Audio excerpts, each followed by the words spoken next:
216장 함께 찬양하도록 하겠습니다.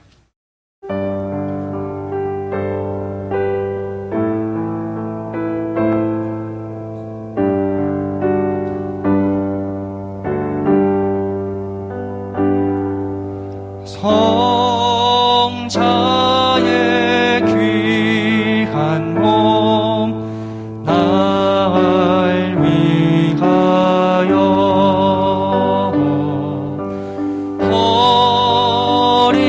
버리신 그 사랑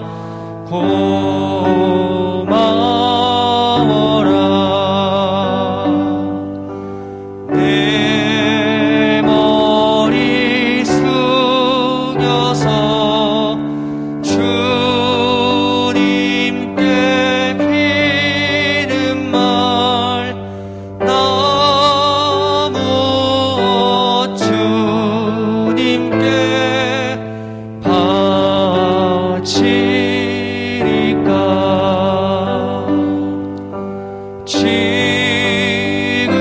지금도 날 위해 간구하시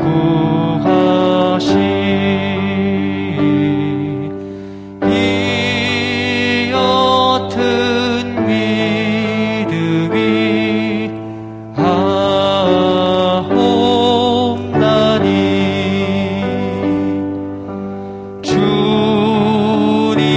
주님의 참사랑 고맙고 놀라워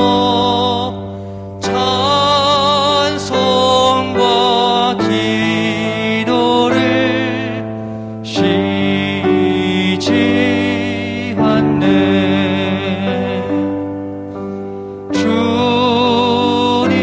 주님의 십자가 나도 지고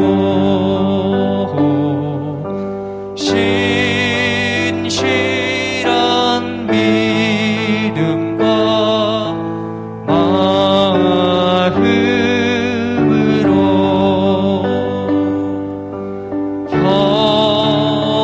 형제의 사랑과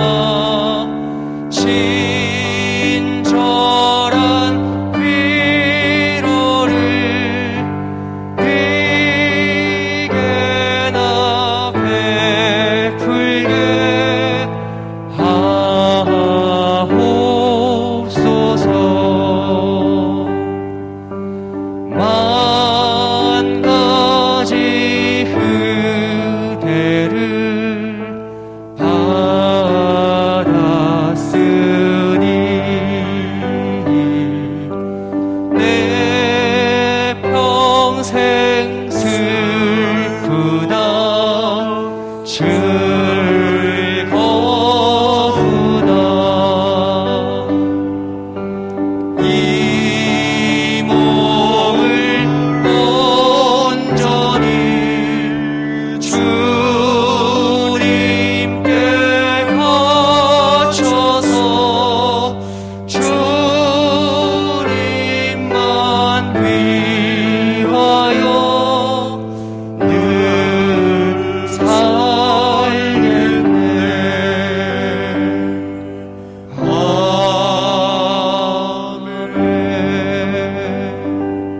아멘. 자리에서 다 일어나셔서 임내송 찬양 부르심으로 주일 예배 성례 주일을 지키겠습니다.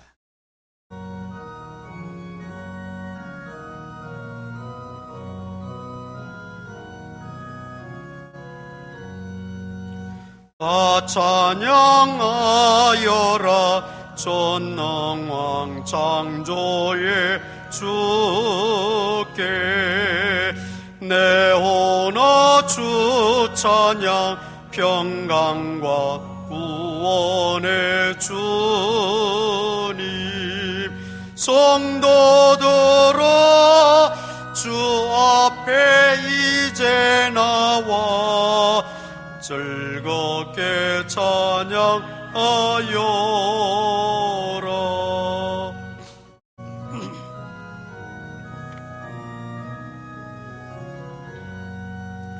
다 찬양하여라 온몸과 마음을 바쳐 이 세상 만물이 주 앞에 다 나와 찬양 성도들아 기쁘게 소리 높여 영원히 찬양하여라. 아멘.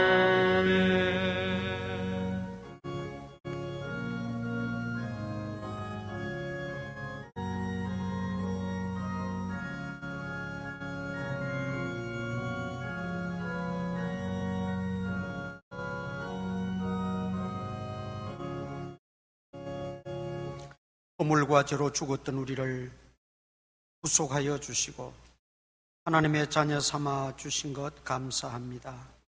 뿐만 아니라 하나님을 경외하며 하나님을 섬기며 예배할 수 있는 특권 주심을 감사합니다. 오늘도 귀한 주일 성례주일을 지키며 예배하러 모인 심령들 가운데 또 가정에서 온라인으로 예배하는 모든 심령들 속에 주님이 임재하시고 함께하시고 은혜 위에 은혜와 복의 복을 더하여 주옵소서. 예배 시종을 주님께 의탁하오며 예수님 이름으로 기도드리옵나이다.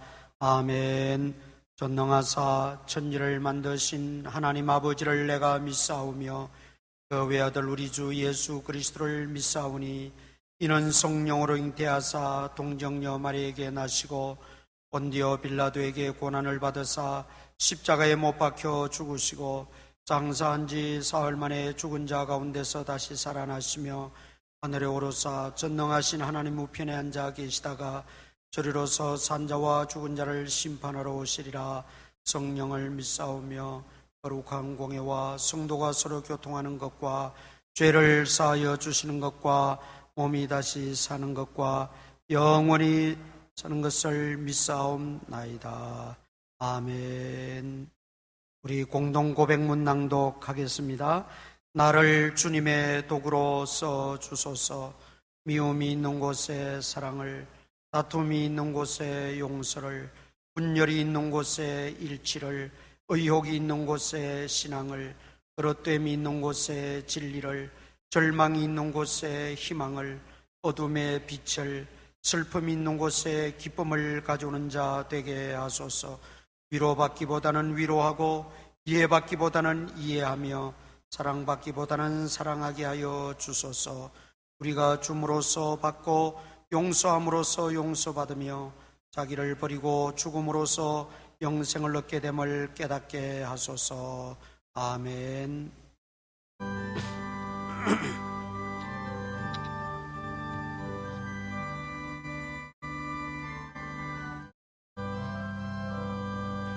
속죄하신 구세주를 내가 찬송하리라. 내게 자유 주시려고 주가 고난 당했네. 그 신사랑 찬양하리. 나의 죄 사려고 십자가에 죽임당한 나의 주 찬양하리. 내가 구원받은 증거 기뻐 전파리라. 내 죄 모두 담당하신 주의 사랑 크셔라. 그 신사랑 찬양하리.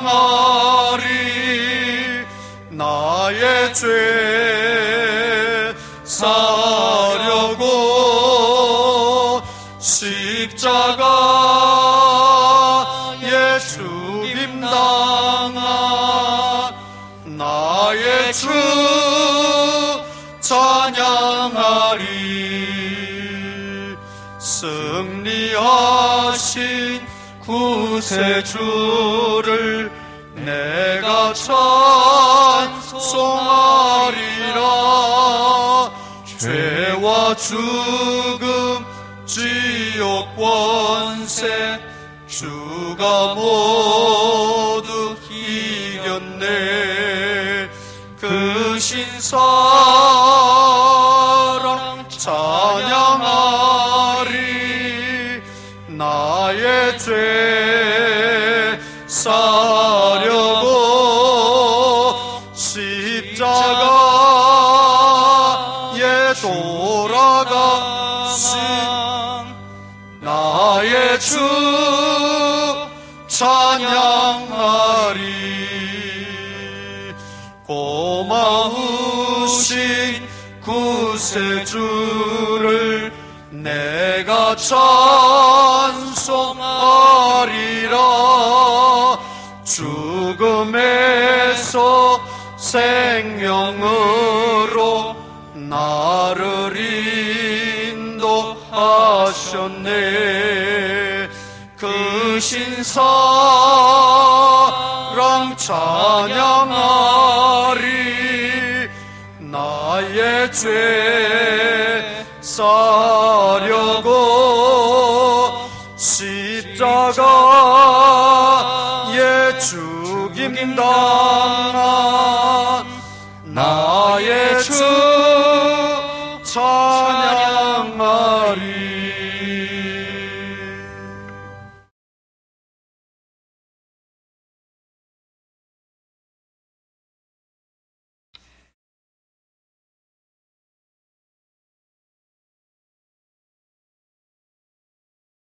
할렐루야.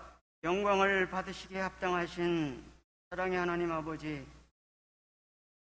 부족한 저희들을 내 것이라 부르심에 예전에 나와 예배 드리게 하시니 감사를 드립니다. 어렵고 힘든 때이지만은 그럼에도 지나온 한 해도 그를 따라 이른 비와 늦은 비를 내려주시고 계절을 따라 풍성한 열매로 거두게 하셔서 일용할 양식으로 삼게 하시니 은혜에 감사드립니다. 아직 이전과 같은 일상의 회복이 어려운 가정 중에 있지만은 그럼에도 이 땅에서 먹고 마시고 입고 쓰고 사용하는 모든 것들의 근원이 주님께 있음을 깨닫습니다. 그 놀라우신 주님의 섭리 앞에 제 심령을 조아리며 예배드립니다.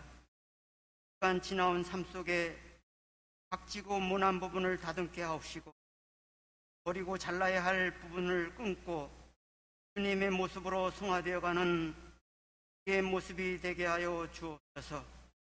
예배드릴 때 주님의 보혈의 공로 힘입어 구원받은 저희들임에도 불구하고 삶 속에서 순종과 순종의 경계에 서서 세속화된 삶을 탐했던 그의 연약함을 회개합니다.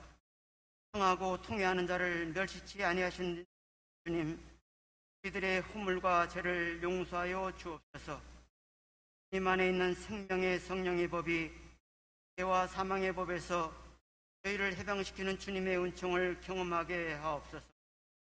주님이 주시는 생명은 죄로 인하여 죽어가는 영혼의 생기를 불어넣어 주시고 좌절하고 포기한 삶에 가치를 주시는 생명심을 확신합니다.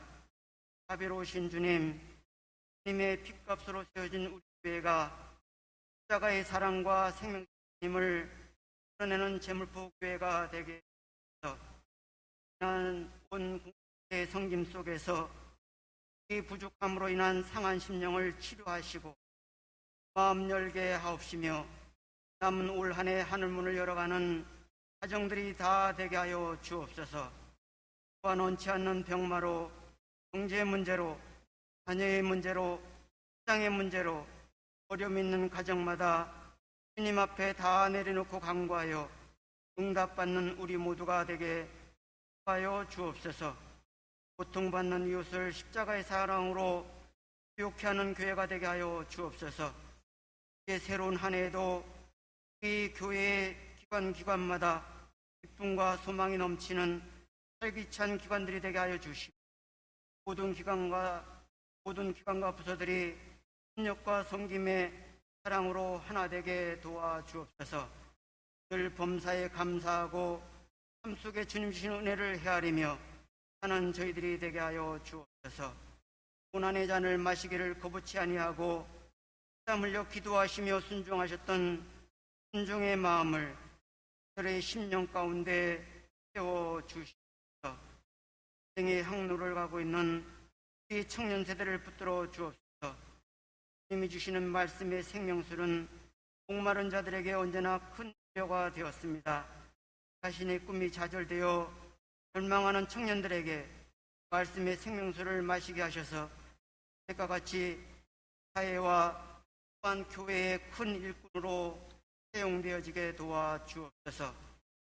또한 새로운 이 해길 속에 배움받으실 주의 일꾼들과 한 영혼을 천하보다도 귀하게 여기며 사역의 불씨를 지피는 일꾼들을 축복하시어서 종 속에 그들의 상과 섬김을 통해 그의 새로운 성장의 주역이 될 수 있도록 그들의 심령을 붙드시고 주장하여 주옵소서. 또한 재개발의 과정 속에서도 내년 한 해도 모든 일들이 주님의 계획된 섭리 안에서 과정과 진행 속에 온전히 쓰임받을 수 있도록 능력과 지혜를 더하여 주옵시고 도울 자 있게 하시되 해할 자 막으시며 은혜를 더하사 성도의 가정과 생업을 축복하셔서 불된 동산에 마름이 없는 것 같이 감사와 헌신이 가정마다 충만 가득하게 하옵소서. 하나님 아버지, 나라를 돌보아 주시옵소서.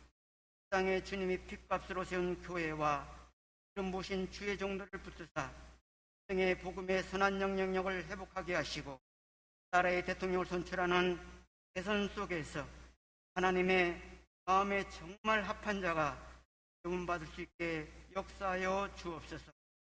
위하여 안과 밖으로 어려운 이때에 하나님이 주시는 지혜로 극복하며 국민들로부터 존경받는 정치가 이루어지게 도와주옵소서. 배우신 주의 사자 우광 목사님 축복하셔서 새 사역을 계획하고 하는 일도 온전히 하나님의 뜻을 통하여 지기를 간절히 바랍니다. 저희들은 주님의 선하고 평화로운 사역에 프로 쓰임받게 도와주옵소서. 예수의 사자 통하여 말씀을 들을 때 열린 마음으로 받게 하여 주옵시고 말씀의 권능과 말씀의 지혜가 넘치는 메시지가 성도에게 도와주옵소서. 또한 성례와 성찬을 통하여 또한 우리에게 주실 은혜를 기억합니다. 이 죄를 위하여 십자가에서 고난과 힘을 당하신 일들을 다시 한번 기억하며 우리의 심령에 새로운 다짐과 결단이 되어지는 예배가 되어지게 도와주옵소서. 시간 예배 가운데 악한 바이러스 틈타지 않게 하시고 시간에도 방역 현장에서 수고하는 모든 이들이 아니하도록 돌보아 보호하시고 하여 주시옵소서. 시간도 주실 은혜를 감사드리며 이 모든 말씀 우리를 죄악 가운데서 구원하신 예수 이름으로 올리옵나이다.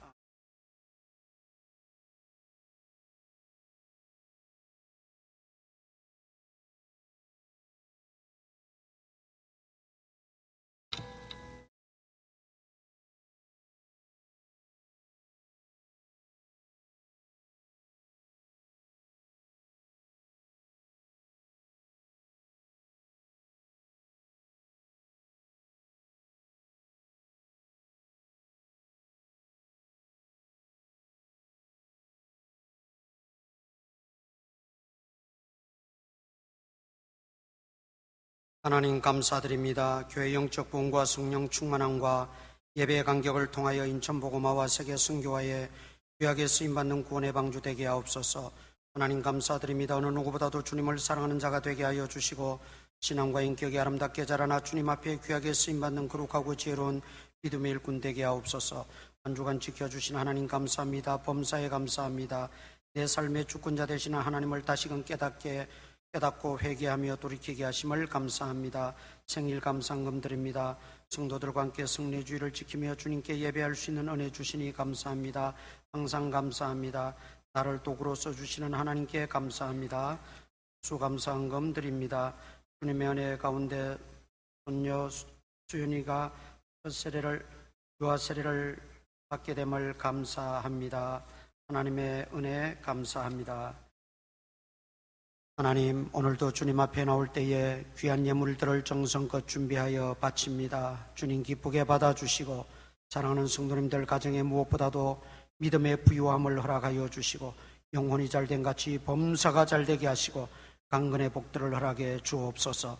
일하는 곳곳마다 현장마다 직장마다 사업장마다 주님이 늘 목자가 되어 주시어서 선한 길로 복된 길로 형통한 길로 인도하여 주시고 물질로 인하여 시험되거나 어려움 당하는 일들 없도록 주께서 풍성하게 채워 주시옵소서.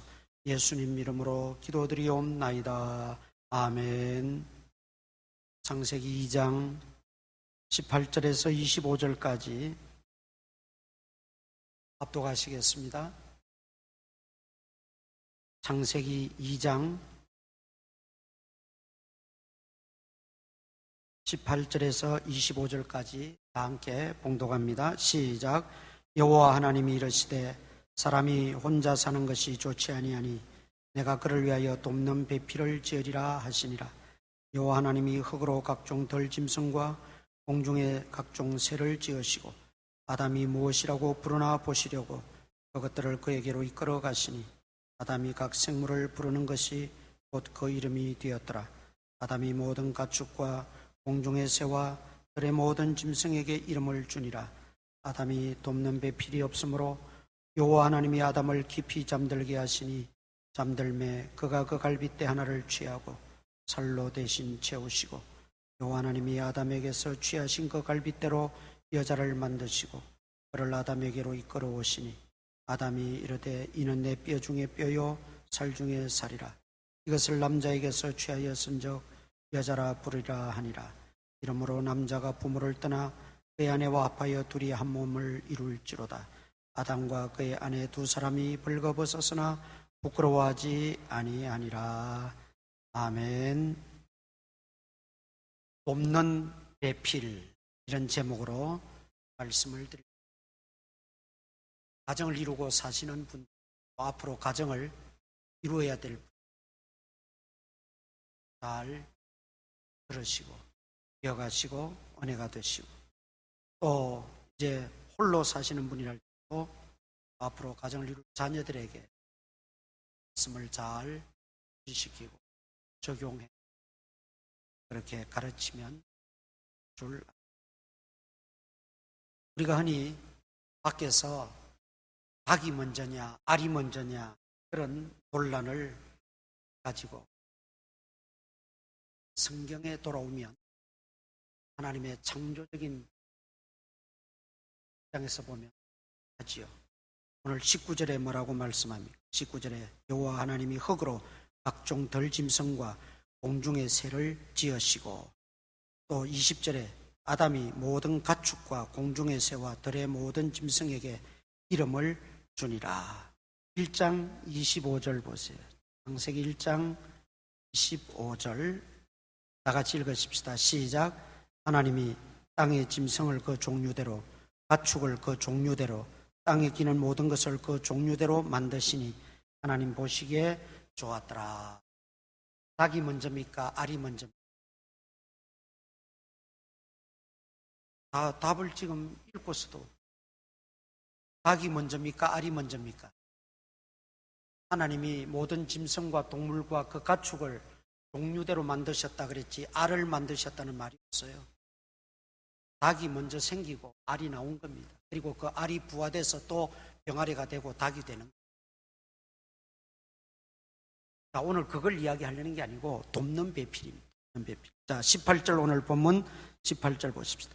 여호와 하나님이 이르시되 사람이 혼자 사는 것이 좋지 아니하니 내가 그를 위하여 돕는 배필을 지으리라. 또 20절 보세요. 20절 마지막에 보면 아담이 돕는 배필이 없으므로, 아담에게 돕는 배필이 없으므로 돕는 배필을 지으리라 그렇게 말하고 있습니다. 돕는 배필로 여자 사람을 만드신 것이지요. 여기 20절에 돕는 배필이 없으므로 하와를 만드신, 돕는 배필이 없다. 그 앞에 19절 보면은 하나님이 흙으로 각종 가축, 짐승, 동물들을, 새들을 다 만들어서 아담에게로 이끌어. 그러면 아담이 그들과 놀면서 그들과 지내면서 필요한 게 뭐겠어요? 이름이 있어야 돼, 이름이. 사람이나 짐승들에게도 요즘 이름을 다 붙여주잖아요. 그래서 아담이 새도, 짐승들도, 가축들도 이름을 다 이렇게 붙이면서 친하게 지나고 놀았어요. 그런데도 그 많고 많은 동물들이나 가축들이 친했지만 돕는 배필은 되지가 못했다는 거죠. 그래서 하나님이 그 혼자 사는 것이 하나님 보시기에 안타까워서 돕는 배필을 만들어 주시리라. 이것은 그러면 혼자 사는 것 독신은 안 되는구나 그런 뜻이 아니에요. 독신도 하나님의 뜻이라면 독신도 필요한 것이고, 그런 독신하는 것이 무조건 잘못됐다 그런 뜻이 아니라 그 많은 가축들이나 동물들이 아담에게 어떤 친구로서의 그 역할은 몰랐지만 진정한 돕는 배필은 될 수가 없었으므로 사람을 만들어 돕는 배필을 삼게 하시려고 하나님이 작정하시고, 이제 어떻게 그 여자를 만드시게 됩니까? 21절 보세요.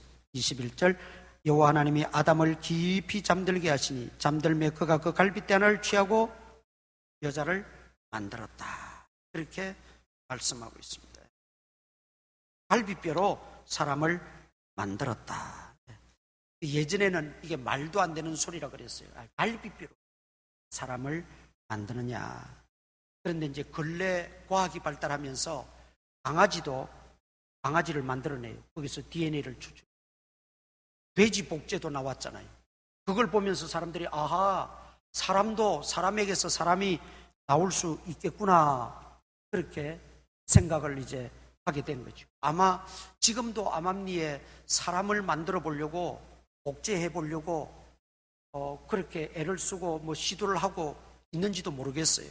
그러나 성경적으로 보면 분명해요. 육체는 만들 수 있을지 몰라요. 그러나 사람은 육체만이 사람이 아니라 그랬지요. 뭐가 들어가서 사람이 됐다 그랬어요? 하나님이 그 코에 생기를 불어넣으시니 생명이 된지라, 영혼이 있는 생명체가 된지라. 그래서 사람은 영혼과 육체가 결합되어져서 사람인 거예요. 하나님이 오늘 밤이라도 우리 영혼을 불러가시면 흙으로 지어진 육체는 흙으로 돌아가고 끝나고 마는 거예요. 사람의 본질은 어디에 있는 거예요? 육체에 있는 것이 아니고 영혼에 있다 그랬죠. 그 영혼은 위로부터 임한 것이고 하나님이 불어넣으셨다 그랬어요. DNA를 복제해가지고 사람 만들 수 있을지 몰라요. 그러나 그는 로봇에 불과합니다. 그 이상도 그 이하도 아닌 거예요. 왜? 영혼은 하나님이 불어넣으셔야 되는 거예요. 그 영혼까지는 만들 수가 없다는 것이죠. 어쨌든 과학의 발달을 통해서 갈비뼈라도 사람에게서도 사람이 나오는구나, 그걸 이제는 부정할 수 없게 됐어요. 그러면 또 이렇게 말합니다. 남자를 통해서 남자가 나와야지 왜 여자가 나온단 말인가. 그런데 이것도 과학의 발달로 다 밝혀졌습니다. 남자의 염색체는 XY죠. 여자는 X입니다. XY를 복사하면 XY가 나오지만 XX는 X밖에 안 나와요. 그래서 우리가 옛날 어머니들, 옛날 우리 할머니들이 아들 못 낳았다고 구박당하고 쫓겨나기도 하고 서름을 겪었잖아요. 사실은 아무 잘못이 없어요. 여자들은. 그 성별을 결정하는 건 아들이냐 딸이냐 결정하는 것은 남자 염색체 XY에 관여되어 있는 거예요. 자, 그러면 남자가 다 책임이냐? 또 그것도 아니에요. 남자가 XY를 내가 조절할 수 있나요? 내 마음대로 그것도 안 되잖아요. 모든 생명체, 나고 태어나고 죽는 이 모든 것은 하나님의 손에 달려 있는 겁니다. 하나님이 주관하시고 하나님이 다 조절하시는 거예요. 어떤 인구학자가 1800년대부터 현재까지 그 세계 인류를 다 이렇게 조사를 해보니까 이상하게 남녀 비율이 맞더래요. 조금 뭐 높아도 조금 높고 조금 낮아도 조금 낮고.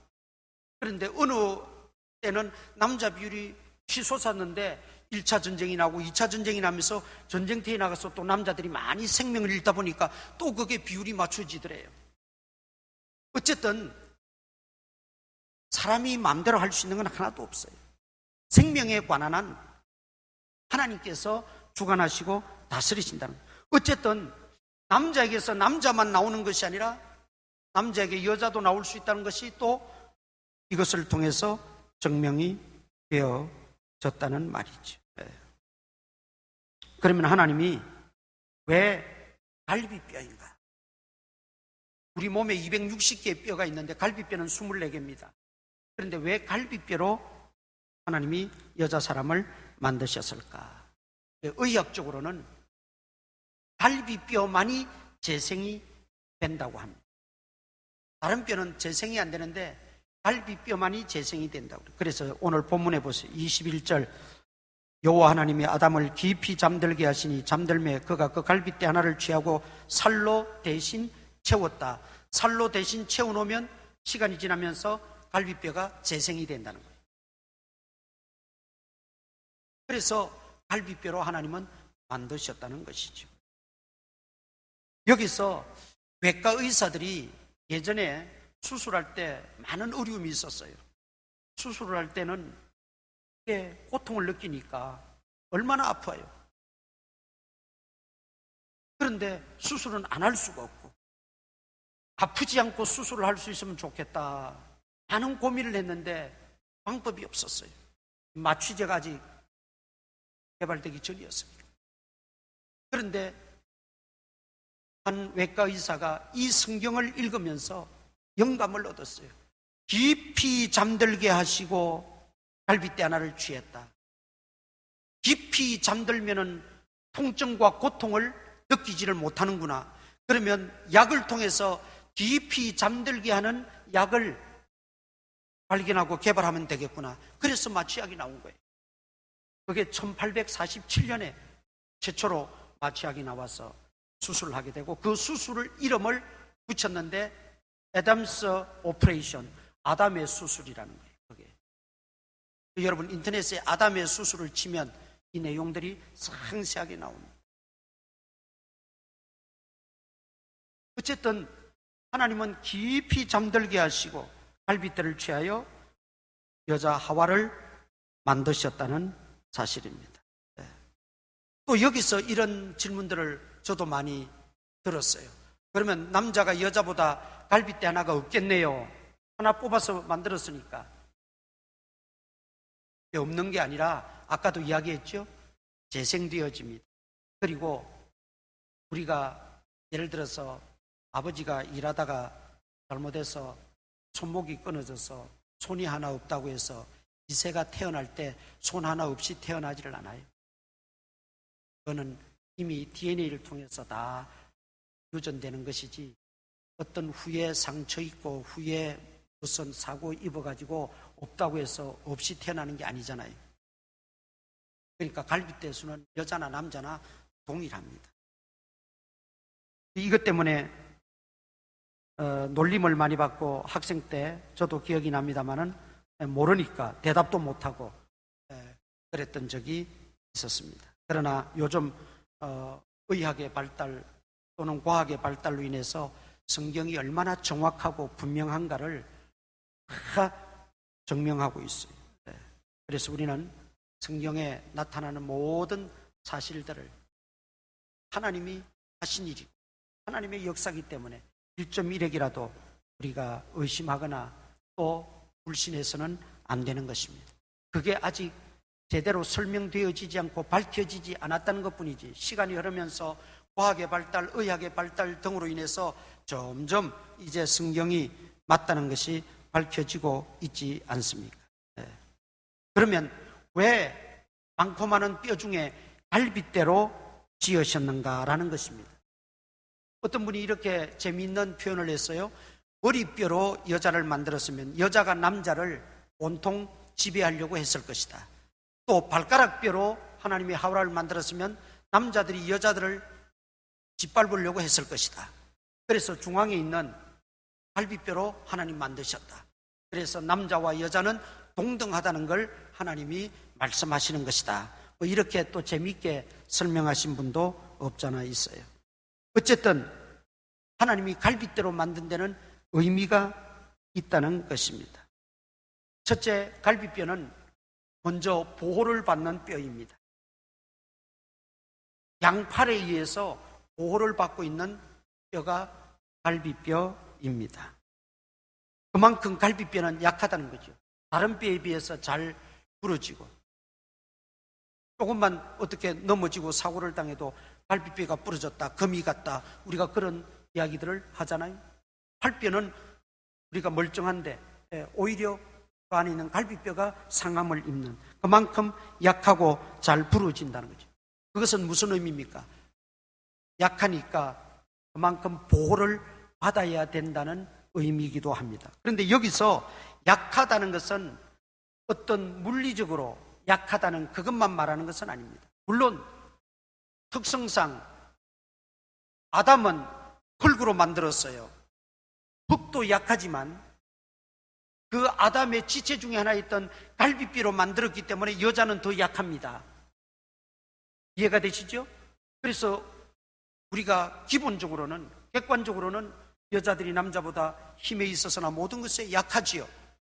그러나 또 그 약함만을 말하는 것은 아니라는 거죠. 왜냐하면 여자들도 근력을 키우고 운동을 하고 체력을 단련하면 남자들보다도 훨씬 강한 그런 여성들도 많이 있어요.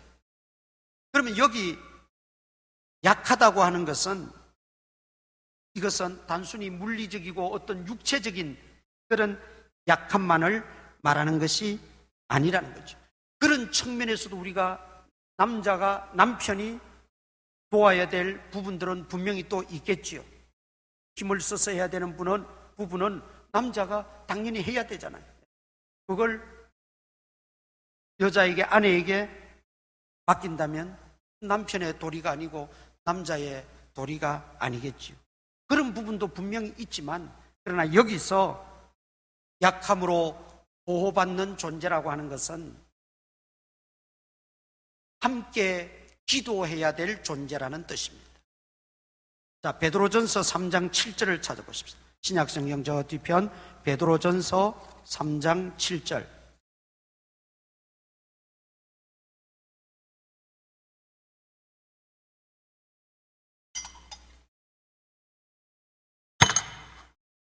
베드로전서 3장 7절 379페이지 한 절 읽겠습니다. 시작. 남편들아, 이와 같이 지식을 따라 너희 아내와 동거하고 그를 더 연약한 그릇이요 또 생명의 은혜를 함께 이어받을 자로 알아. 귀히 여기라. 이는 너희 기도가 막히지 아니하게 하려 함이라. 자, 이 말을 이제 이해하면 제가 지금 무슨 뜻으로 말씀드리고자 함인지 알게 됩니다. 자, 보십시다. 여기 더 연약한 그릇이라 표현했어요. 아내를 더 연약한 그릇. 여러분, 그릇도 종류가 많지 않습니까? 그 그릇 중에는 아주 튼튼한 그릇도 있고 약한 그릇도 있어요. 약한 그릇의 대명사가 뚝배기죠. 뚝배기. 그건 그냥 흙으로 이렇게 만들어가지고 대충 부어서 나온 그릇이기 때문에 잘 깨집니다. 더 연약한 그릇이라는 것은 남성에 비해서 육체적으로나 물리적으로 연약하다는 뜻입니다. 그런데 그 뒤에 말을 잘 봐야 돼요. 그것만이 아니라는 거죠. 또 그랬어요. 또 생명의 은혜를 함께 이어받을 자로 알아. 보호해야 되고 연약한 그릇으로 이해하고 그렇게 대우해야 될 그 이유가 뭐냐? 생명의 은혜를 함께 이어받을 자라는 거예요. 생명의 은혜, 구원의 은혜, 우리가 구원받았습니다. 하나님의 은혜지요? 그럼 끝입니까? 구원받고서 영생, 여기 생명의 은혜는 영생을 말하는데 영생받고 구원을 받고서 그대로 종료된 게 아니지 않습니까? 수없이 때때로 시시때때로 하나님의 은혜를 우리가 입어야 될 존재라는 거죠. 그렇지 않습니까? 우리가 살아가는 모든 것이 하나님의 은혜지 않습니까? 하나님의 은혜가 아니고서는 살아갈 수 없는 존재가 우리들입니다. 그러면 하나님의 그 은혜를 입는 방편, 그것이 하나님의 창조 원리에 의하면 남편과 아내를 통해서 임한다는 것이지요. 그러면 그 남편과 아내가 어떤 관계가 되어야 되겠어요? 진정으로 연합되어야 되고 돕는 배필이 되어야 되고 믿음 안에서 하나가 되어야 되고 한마음 한뜻이 되어야 된다는 말이죠. 생명의 은혜를 함께 이어받을 자라는 겁니다.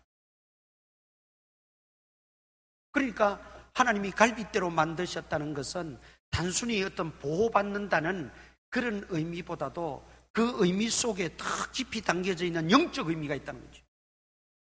우리가 함께 돕고 함께 협력하고 한마음 한뜻이 되고 부부간에 서로 연합되고 더 연약한 그릇으로 알고 보호하고 존중히 여기고 해야 될 그 이유는 영적인 의미로 들어가면 바로 하나님의 은혜를 가정에서 지속적으로 받아야 될 구성원들이기 때문에 그렇다는 거예요.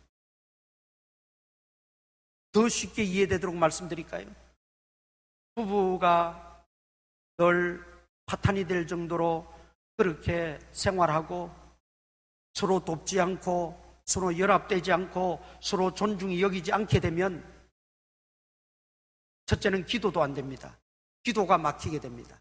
하나님의 은혜의 이 관이 막히게 됩니다. 하나님의 은혜가 임하지 않게 된다. 그래서 더 연약한 그릇으로 알고 더 존중히 여기고 더 귀히 여기고 더 사랑하고 아껴야 된다 이 말입니다. 우리가 어떤 물리적으로 육체적으로도 그렇게 해야 되지만 우리 그리스도인들이 바라보아야 될 이 부부의 지간은 영적인 의미가 더 크다는 것이죠. 그 다음 또 뭐라고 말했습니까? 이는 너희 기도가 막히지 아니하게 하려 함이라. 영적인 의미. 연약한 그릇으로 알고 서로 돕는 배필이 되어서 서로 존중하고 사랑하게 될 때 기도가 막히지 않고 기도의 그 관이 막히지 않으니까 위로부터 하나님의 그 영적인 육적인 복들이 늘 우리 가정을 통해서 우리 부부를 통해서 또 우리 자녀들에게까지 흘러 넘치게 된다 이 말이에요. 이 관계가 돕는 배필의 관계예요. 그 여자들은 돕는 배필이라 그러니까 피동적으로만 자꾸 생각하고 굴종적이다. 여러분 그게 아니에요. 서로 돕는 배필입니다. 그래서 여러분 한자의 사람인자 보세요. 사람인자 보면은 두 개가 지탱하고 있어요. 하나만 이쪽을 빼도 넘어지고 이쪽을 빼도 넘어지는 거예요. 서로 돕고 서로 하나가 되어 있어야 온전한 가정이 되고 또 온전한 그리스도인의 복된 가정이 되어진다는 것을 말씀하고 있는 것입니다. 그러므로 우리는 이 갈빗뼈로 지으셨다 하는 것 속에서 더 연약한 그릇이요 생명의 은혜를 이어받는 존재, 함께 생명의 은혜를 이어받는 존재, 그리고 함께 기도하는 존재, 그런 측면에서 우리가 이 갈빗대로 하나님이 여자를 만드셨다 하는 것을 기억해야 됩니다. 그 다음에 이 갈빗뼈는 보호도 받지만 또 자신이 우리 속의 내장을, 기관들을 보호하고 있고 특히 심장과 폐를 보호하고 있는 게 갈빗뼈입니다. 그러니까 소중하다는 거죠. 귀중히 여겨야 된다는 거죠. 갈비뼈가 한번 그 충격을 막아주고 그것을 차단함으로 말미암아 내 심장과 내 폐부가 보호를 받는다는 것. 여러분, 이거 얼마나 심각하고 중요한 것입니까? 그러니까 서로 돕는 배필이 되고 서로 보완적인 역할을 하고 서로 소중히 여기고 서로 귀한 존재로 알아야 된다 하는 그런 의미입니다. 자, 이것을 이제 에베소서 5장 22절 이하로 넘어가 보면 사도 바울이 조금 더 이 남편과 아내의 관계를 조금 더 영적으로 설명을 하고 있는데 그리스도와 교회로 관계로 설명을 하고 있어요. 아내들아, 남편에게 복종하라. 이는 교회 머리가 예수 그리스도이듯이 남편은 가정의 머리라는 것이죠.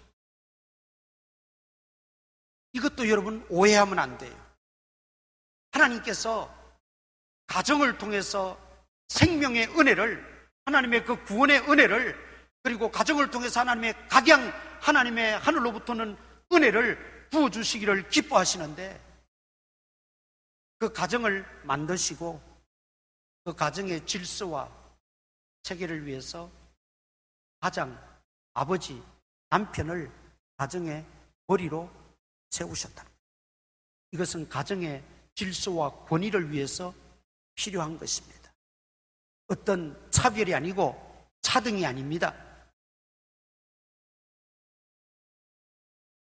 하나님의 권위, 영적 그 권위를 아버지에게, 남편에게, 가장에게 이렇게 허락해 주신 것이에요. 그러기에 교회가 주님께 복종합니다. 설령 나라의 법이 성경과 위배되고 하나님의 말씀과 위배될 때는 우리는 거기에 대항합니다. 거기에 항거합니다. 그래서 많은 순교자들도 나왔지 않습니까? 그러나 하나님의 뜻에는, 하나님의 명령에는, 하나님의 계명에는 우리가 복종합니다. 그것은 다름 아닌 하나님 그분에 대한 복종이고 경배고 섬김이지요. 그런 차원에서 하나님이 일일이 가정에 다 오셔서 이 일 저 일 다 못하는 걸 남편에게, 아버지에게 그 권위를 주어서 맡겼습니다. 그러니 너희가 교회가 주님께 복종하듯 아내들도 남편에게 복종하라는 것입니다. 가정의 질서와 안녕과 그 어떤 체계를 위해서. 그래서 아내들은 남편의 권위를 세워줘야 합니다. 좀 잘못된 부분이 있을 경우에 설득하고 대화하에 가면서 고쳐나가더라도 그 권위 자체를 깡그리 무시하거나 그 권위 자체를 짓밟아서는 안 된다는 거예요. 그 다음 남편들아 뭐라 그랬어요? 아내를 내 몸같이 사랑하라 그랬어요. 자, 교회를 보십시다. 교회 머리는 누굽니까? 예수 그리스도십니다. 교회는 예수 그리스도의 몸이라 그랬어요. 그 몸에 우리 구성원들은 지체입니다. 그래서 그 지체가 모여서 교회를 이루고 그 교회 머리 주인은 예수 그리스도십니다. 그러면 머리 되시는, 주인 되시는 예수님은 교회를 어떻게 사랑하셨습니까? 자기 목숨을 버리기까지 사랑하셨습니다. 자기 목숨을 희생시키면서까지 교회를 사랑하셨습니다. 그렇죠? 십자가에 돌아가시면서까지 교회를 사랑하셨어요. 남편들아 아내를 사랑하라고 할 때 그 사랑은 그 그리스도의 사랑을 따라서 사랑하라는 것입니다. 그러니까 온전한 헌신, 온전한 희생이 따라야 된다는 것입니다. 가정의 어떤 권위자로 세움을 받았지만 그러나 그 가정을 위해서 또 부부지간에 또 가정생활 속에서 자기를 온전히 헌신하고 희생할 수 있는 그 남편, 그 아버지가 진정한 권위자가 될 수 있다는 말씀이기도 합니다. 따라서 오늘 그리스도인의 이 가정생활 또는 부부지간에 있어서 이것을 단순히 육체적인 물리적인 하나되고 관계되고 가정을 이루고 그렇게만 여기지 마시고 주님과의 관계를 우리는 항상 기억해야 됩니다. 영적인 의미, 영적인 관계 속에 우리가 가정도 구성되어졌고 이루어졌고 또 만들어져 간다는 것, 그걸 기억하시라는 말입니다. 이렇게 하나님은 비록 약한 뼈인 갈비뼈, 그리고 보호를 받으면서도 또 보호하고 있는 이 갈비뼈로 만드신 그 의미를 우리에게 말씀하고 계십니다. 그리고 그를 이제 아담에게로 데리고 왔습니다. 아담이 그 여인을 보고 말한 고백이 무엇입니까? 이는 내 뼈 중에 뼈요 살 중에 살이라 그랬습니다. 이 말은 쉽게 말하면 당신이 곧 나다 이 말이죠. 내 뼈를 통해서 만들었으니까 당신이 곧 나다 이 말 속에는 최고의 사랑의 고백입니다. 당신이 곧 나이니 내가 당신을 돕겠소, 내가 당신을 위해서 헌신하겠소, 내가 당신을 향해서 당신을 지극히 사랑하겠소, 희생하겠소, 그런 고백이 여기에 다 담겨져 있는 겁니다. 그래서 우리가 결혼식 할 때 서약을 하잖아요. 일반적인 서약이 다 그렇지 않습니까? 당신 옆에 서 있는 신랑 아무개를 또 신부 아무개를 당신은 아끼고 존중이고 사랑하고 헌신하며 소중히 그 것을 서약합니까? 그랬잖아요. 그 서약이 이 아담의 고백 속에서 나온 거예요. 이는 내 뼈 중에 뼈요 살 중에 살이다. 당신이 곧 나라는 거죠. 하나라는 거죠. 네. 별개가 아니고 다른 사람이 아니고 둘이 아니고 이제는 가정을 이루었으면 하나가 되었다는 거죠. 하나가 되었다. 그러니 하나가 되었다는 것은 연합을 의미하는데 그 연합의 진정한 의미는 무엇입니까? 바로 내 몸같이 사랑하고 서로 돕는 정신입니다. 돕는 배필이죠. 가정은 가장 중요한 속성이 뭐냐? 연합입니다. 자, 오늘 본문 봅니다. 20절 아담이 이르되 이는 내 뼈 중에 뼈요 살 중에 살이라 이것을 남자에게서 취하여 선적 여자라 부리라 하니라. 이러므로 남자가 부모를 떠나 그의 아내와 합하여 둘이 한 몸을 이룰지로다. 둘이 하나 되는 것, 이게 연합입니다. 연합.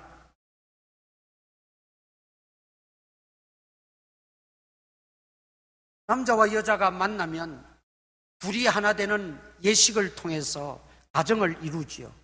그래서 가정의 가장 이 중요한 속성이 하나 되고 연합이라는 것입니다. 여러분, 이것도 잘 알아야 되는 게 단순히 물리적으로 맺어지는 그것만 생각하면 딱딱해요. 아까도 말씀드렸지만은 이 가정 속에는 영적인 의미가 있고 메시지가 있고 또 남자와 여자를 만나게 하는 것도 바로 그리스도와 교회 관계, 그리스도와 우리 구원받은 성도의 관계를 생각하지 않으면 해답을 얻을 수가 없어요. 주님이 십자가에 죽어주심으로 우리 죄를 다 사해 주셨습니다. 그 전에는 죄의 담이 가로막고 있어서 주님과 우리가, 하나님과 우리 사이에 이 죄악의 담이 있어서 하나가 될 수 없었어요.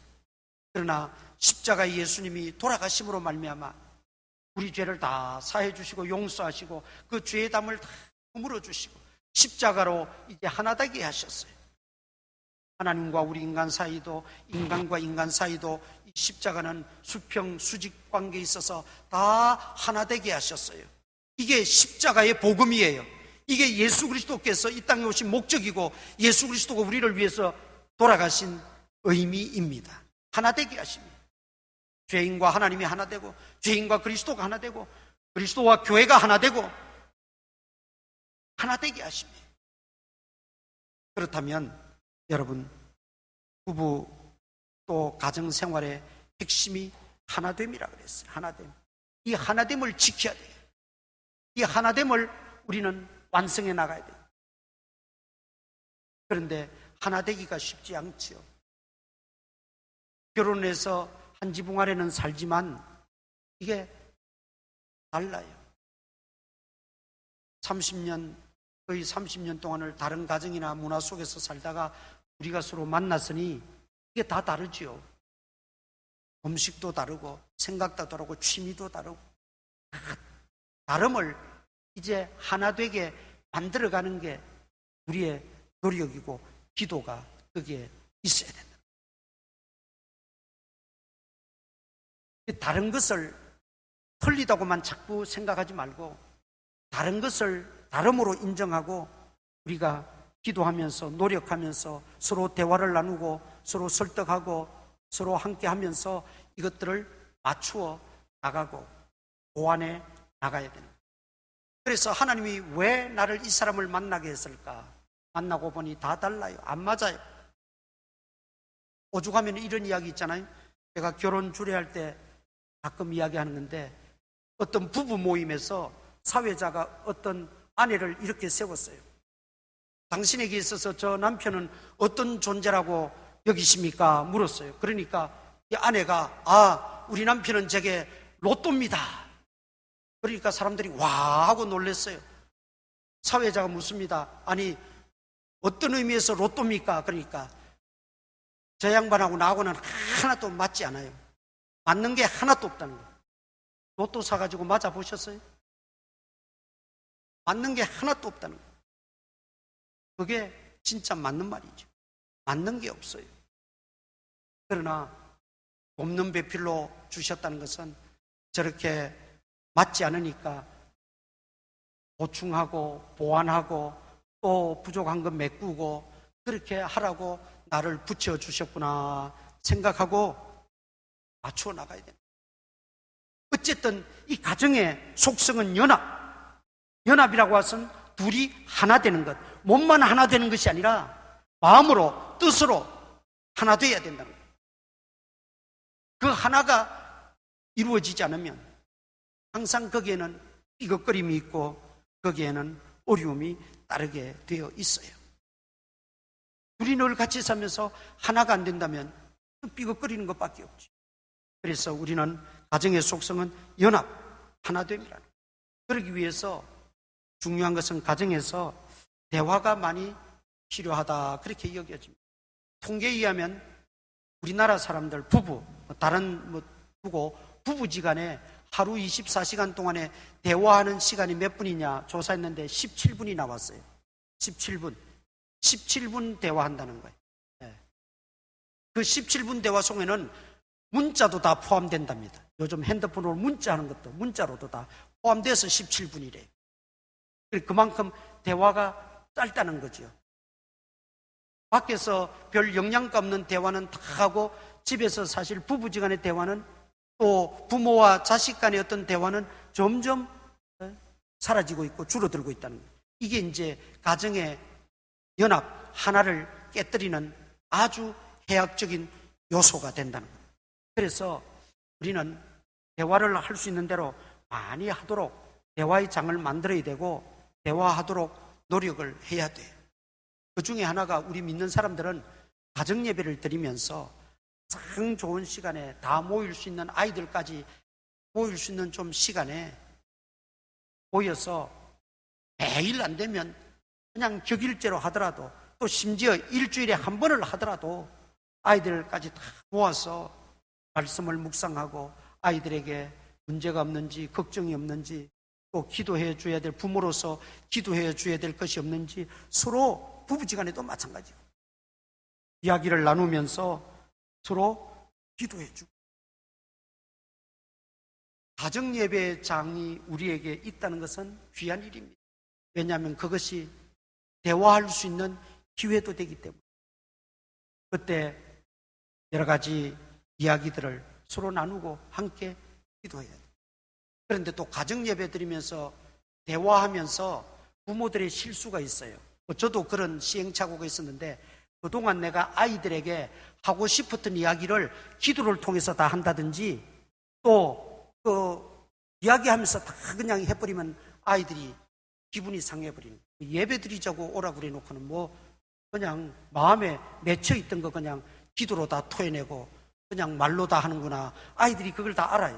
그러니까 할 수 있으면 그런 것들은 다 따로 하고, 정말 아이들이 필요로 하고 염려하고 불안해하고 아이들에게 정말 도움이 되는 그런 예배를 드리면서 대화를 도출해 낸다면, 그 대화만 하더라도 얼마든지 부모 자식 간에도 부부지간에도 하나가 될 수 있는 깃털이 되어질 수 있다는 말입니다.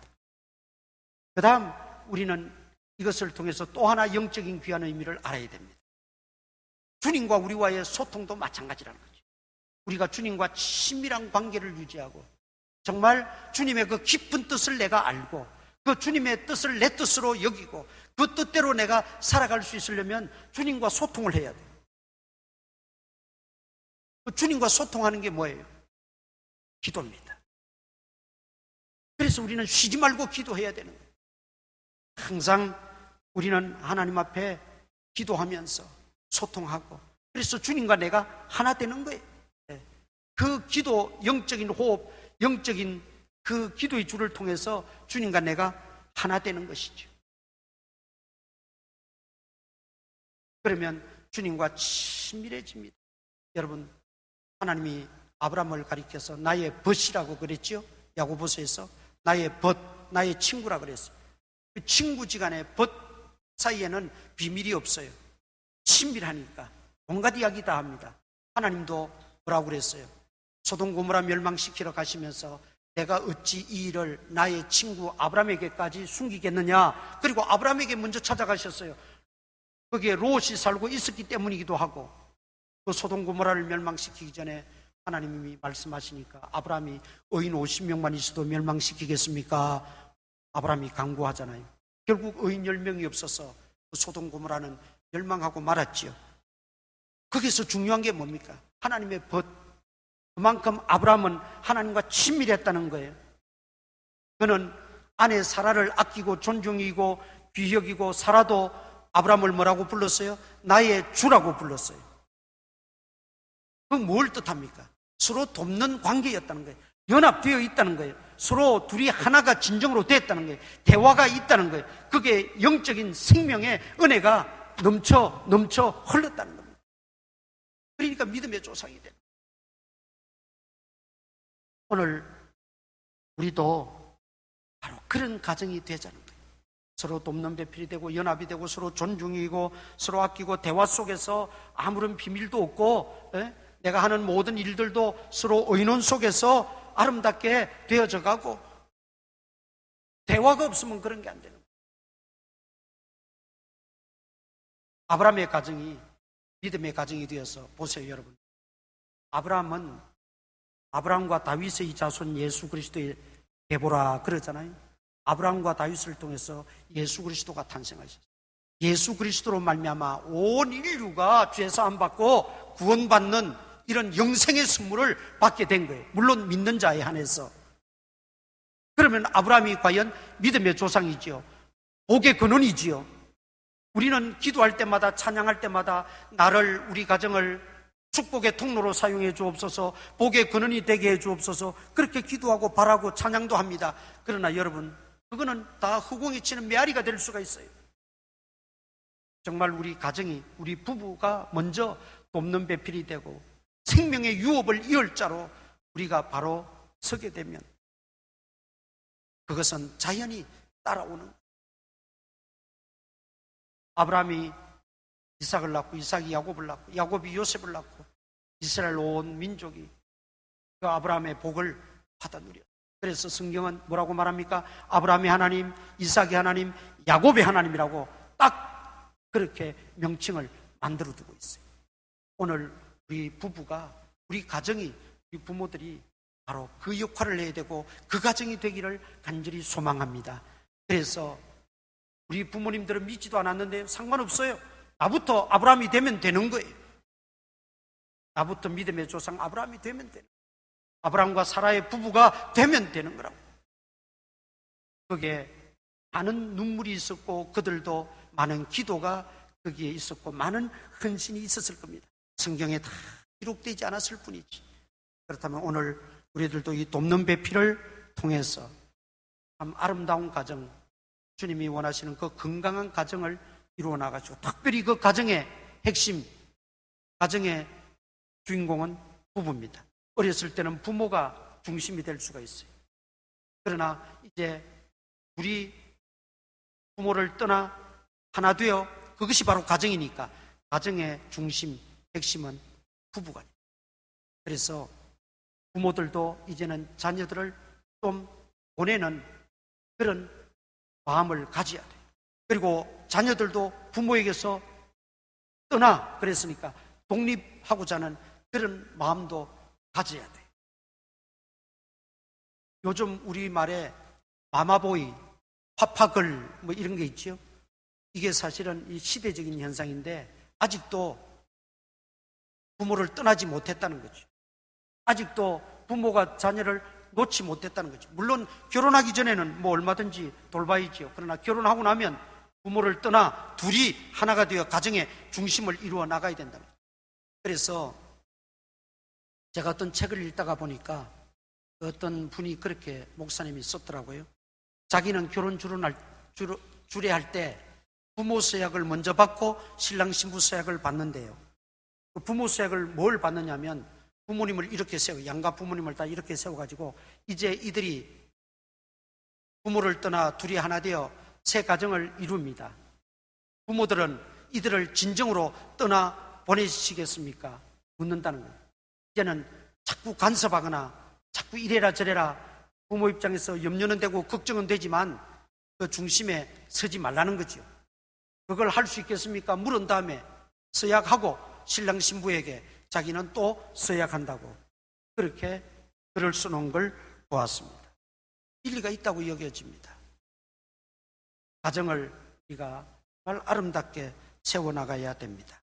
가정을 주님의 가정으로 주님이 만들어주신 최초의 이 가정의 의미를 되살려서 우리가 정말 가정 속에서 어떤 가족 간의 행복도 우리가 찾고 누려야 되지만 더 큰 것 있다 그랬죠?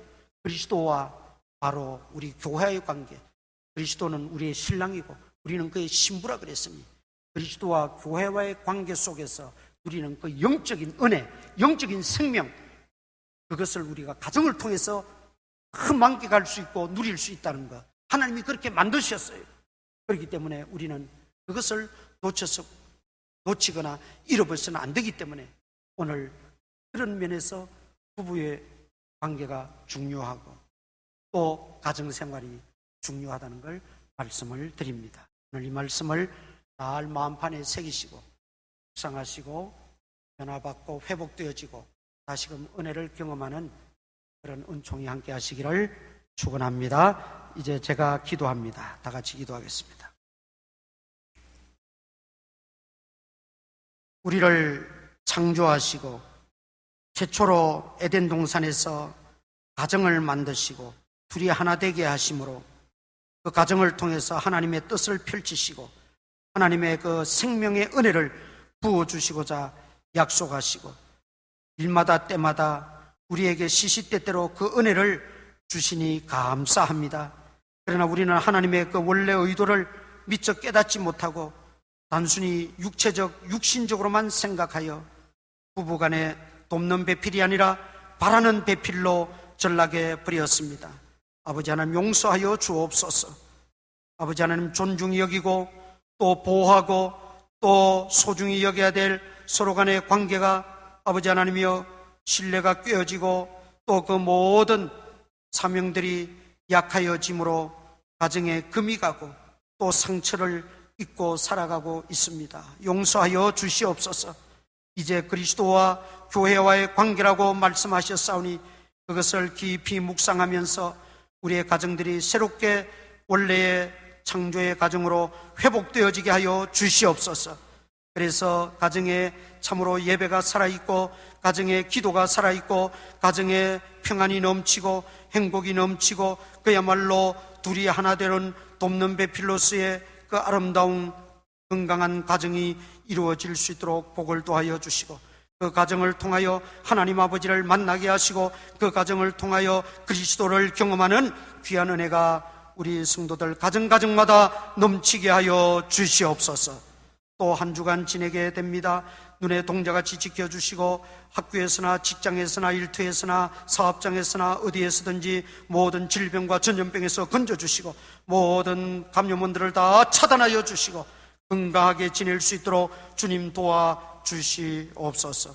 해외나 지방에 나가 있는 믿음의 권속들, 군문에 들어가 있는 청년들, 특별히 또 병약한 성도들, 입원해 있는 성도들이 싸우니 주님께서 로만져 주시고 세임을 주시고 강건케 하여 주시고 어수속히 회복시켜 주시어서 한자리 함께 나와 예배드릴 수 있도록 은혜를 도하여 주옵소서.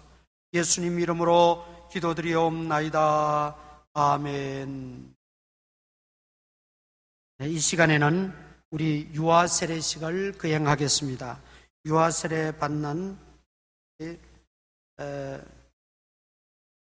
장라엘, 최하은, 김수연 우리 세 아기 데리고 앞으로 나오시기를 바랍니다.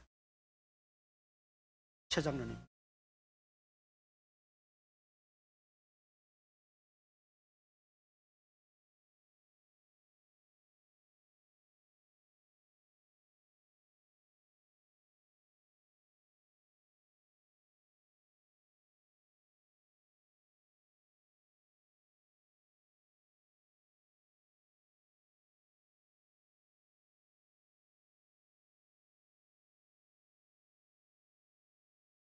이 시간 유아 세례식을 거행합니다. 아이들에게 유아 세례할 때 내 손자, 내 자녀가 받는다라는 심정으로 함께 기도하겠습니다. 하은이부터 시행하겠습니다. 기도합니다. 하나님의 가정의 선물로 허락하신 최하은에게 성부와 성자와 성령의 이름으로 세례를 주노라. 아멘.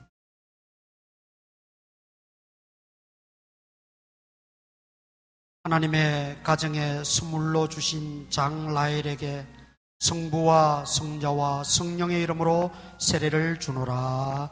아멘.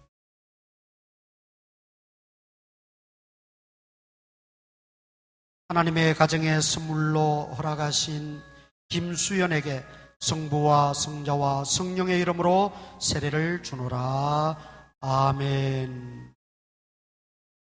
들어가십니다.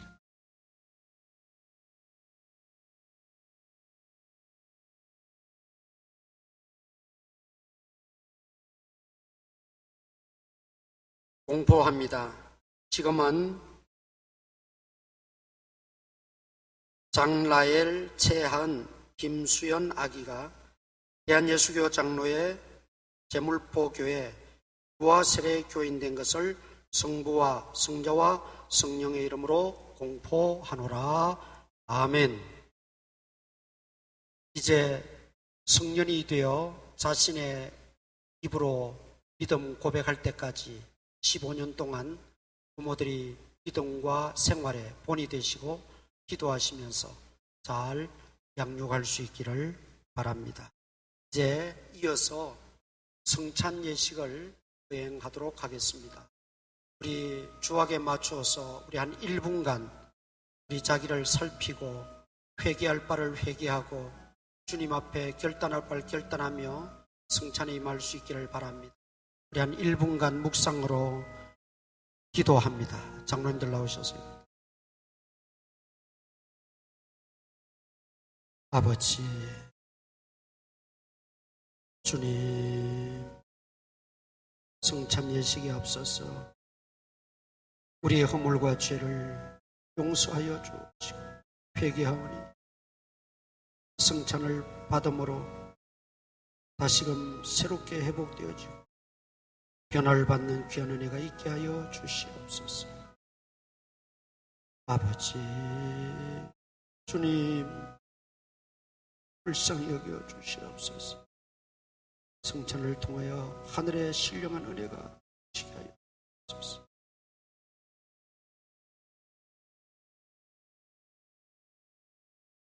사랑 많으신 아버지 하나님, 거룩한 예식, 성찬 예식을 거행합니다. 이 성찬을 통하여 먼저 자신을 살피게 하시고 허물과 죄를 다 주님 앞에 고백하며 죄 용서함 받는 복된 시간 되게 하시고 다시는 주님의 마음을 아프게 하거나 주님을 다시금 십자가에 못 박는 일이 없도록 우리 자신을 다시금 새롭게 건강한 믿음으로 세워갈 수 있도록 축복해 주옵소서. 이 시간 떡을 받습니다. 주님이 지키신 그 몸을 상기하면서 감사하며 감격하며 이 예식에 참여하게 하옵소서. 예수님 이름으로 기도드리옵나이다. 아멘.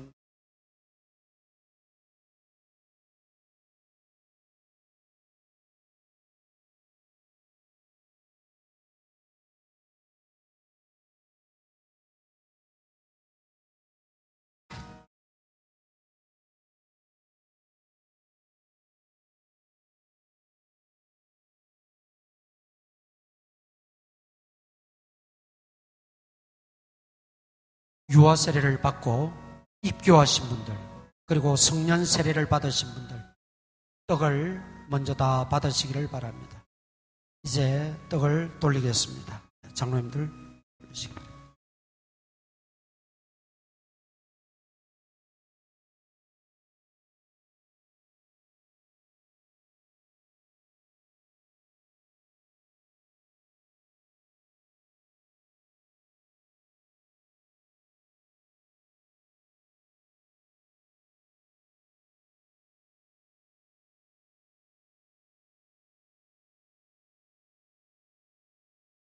몇 년마다 치르는 연례 행사로 여기지 마시고 십자가에 피 흘리시고 희생하시고 돌아가신 그 주님이 우리에게 돌아가시기 직전 성만찬을 베풀어 주셨고 또 우리에게 기념하라고 하셨으니 주님의 그 죽으심과 희생을 다시 한번 감사하고 감격하고 주님 뜻대로 살지 못했던 걸 회개하며 주님 뜻대로 살고자 결단하는 결단의 시간이 될 수 있기를 바랍니다.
기도하겠습니다.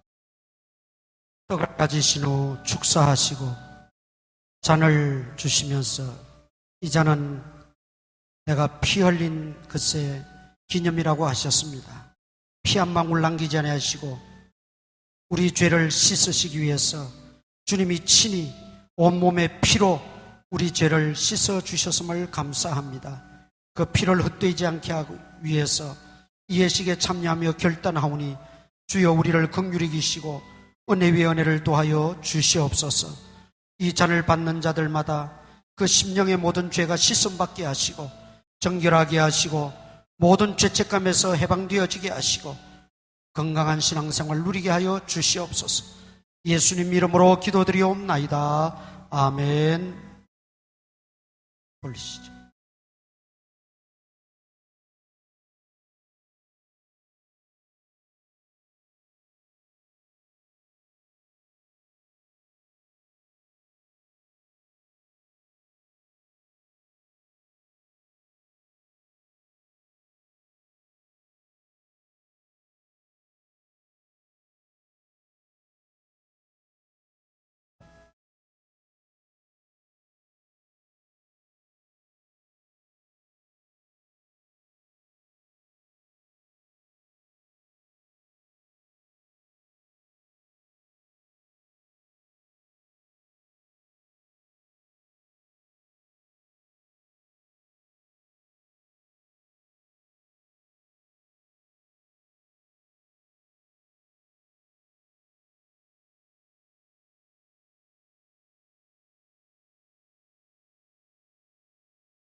안 받으신 분 있으십니까? 빠지신 분 안 계시죠? 예.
자리에서 다 일어나셔서 찬송가 559장 찬송 부릅니다.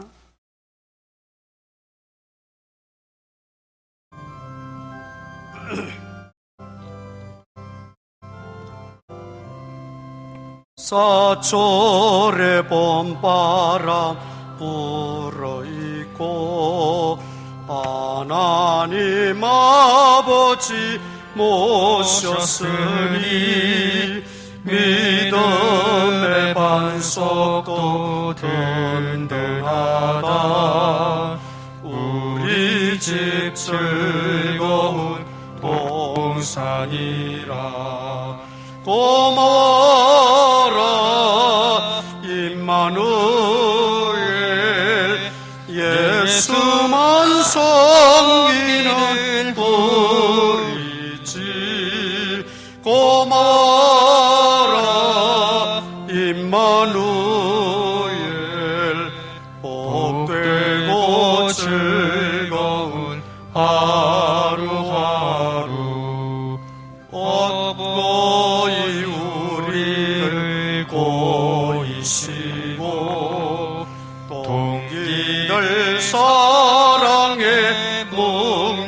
있고 기쁨과 소름도 같이 하니 한간의 초가도 천국이라. 고마워라 임마누엘, 예수만 섬기는 우리지. 고마워라 임마누엘, 복되고 즐거운 하루하루. 아침과 저녁에 수고하여 다 같이 일하는 온 식구가 한 상에 둘러서 먹고 마셔. 여기가 우리의 낙원이라. 고마워라 임마누엘, 예수만 섬기는 우리지. 고마워라 임마누엘, 복되고 즐거운 하루하루. 우리 구주 예수 그리스도의 무한하신 은혜와 하나님 아버지의 크신 사랑과 성령님의 감동 감화 교통 역사하심이 오늘도 승례주일에 참여하며 은혜를 함께 나누고 돌아가는 모든 성도들 머리머리 위에 이제부터 항상 함께 있을지어다. 아멘.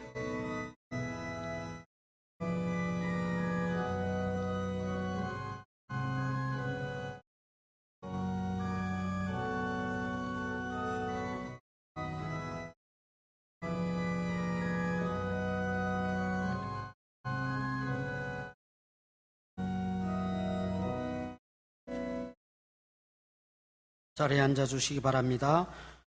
오늘 우리 교회 회계 감사가 있습니다. 주일학교와 각 부서에서는 오늘까지 감사용 자료를 사무실로 다 제출해 주시기를 바라고, 감사위원들은 오후 3시 30분부터 감사 있습니다. 다음 주일 첫 주일은 치유기도 시간입니다. 한 주간 동안 기도로 잘 준비하시기를 바랍니다. 12월 4일 토요일 오후 4시에 예결산위원회가 모입니다. 이 위원들 주부에 나와 있는 명단 보시고 해당되시는 분들은 오후 4시까지 3층으로 모여주시기를 바랍니다. 그리고 1층과 본당에 서명지가 하나 있습니다. 재능대학 가는 쪽에 여기 우리 동사무소 지나서 커브 틀기 전에 그 타이어 가게가 하나 있고 그 옆에 하나님의 교회 2단 교회가 들어서려고 하고 있습니다. 그래서 반대 서명을 지금 받고 있습니다. 내 주민들이 앞장서서 지금 하고 있고, 거기 우리 교회가 가만히 있으면